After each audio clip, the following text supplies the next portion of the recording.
Hi all welcome to football arena. FIFA club world കപ്പിന്റെ കലാശ പോരാട്ടത്തിൽ PSG എതിരില്ലാത്ത 3 ഗോളുകൾക്ക് തോൽപ്പിച്ചുകൊണ്ട് കിരീടം ചൂടാൻ ചെൽസിക്ക് കഴിഞ്ഞിരുന്നു. PSG എക്സ്പോസ് ആയ ഒരു മത്സരമായിരുന്നു ഇത്.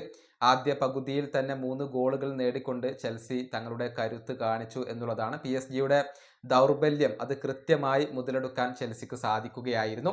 മത്സരശേഷം ഒരുപാട് നാടകീയ സംഭവങ്ങൾ അരങ്ങേറി. ലൂയിസ് എൻറിക്കെ ബ്രസീലിയൻ താരമായ ജാവോ പെഡ്രോയുടെ മുഖത്ത് അടിച്ചതും അതുപോലെ തന്നെ അദ്ദേഹം നിലത്ത് വീണതുമൊക്കെ വലിയ രൂപത്തിൽ വിവാദമായിട്ടുണ്ട്. മത്സരശേഷം പെഡ്രോ ഇതേക്കുറിച്ച് സംസാരിക്കുകയും ചെയ്തിട്ടുണ്ട്. അതായത് തൻ്റെ സഹതാരമായ ആൻഡ്രേ സാന്റോസിനെ സംരക്ഷിക്കാൻ വേണ്ടിയാണ് താൻ അങ്ങോട്ട് പോയത്. ഒരു ബ്രസീലുകാരൻ എപ്പോഴും തൻ്റെ ഫ്രണ്ടിനെ സംരക്ഷിക്കും എന്നൊക്കെയാണ് പെഡ്രോ പറഞ്ഞിട്ടുള്ളത്. അദ്ദേഹത്തിൻ്റെ വാക്കുകൾ ഇങ്ങനെയാണ്: ഞാൻ ആൻഡ്രയെ സംരക്ഷിക്കാൻ വേണ്ടിയാണ് അങ്ങോട്ട് പോയത്. അദ്ദേഹം എൻ്റെ സുഹൃത്താണ്. ഒരു നല്ല ബ്രസീലുകാരൻ എപ്പോഴും സുഹൃത്തിനെ പ്രൊട്ടക്റ്റ് ചെയ്യും. എങ്ങനെ പരാജയപ്പെടണം എന്നുള്ളത് അവർക്ക് അറിയില്ല.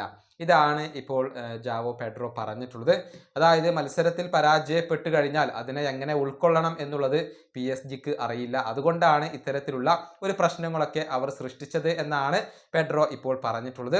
ഏതായാലും ലൂയിസ് എൻറിക്കെ അവിടെ ഒരു തെറ്റ് ചെയ്തു എന്നുള്ളത് വളരെ വ്യക്തമാണ്.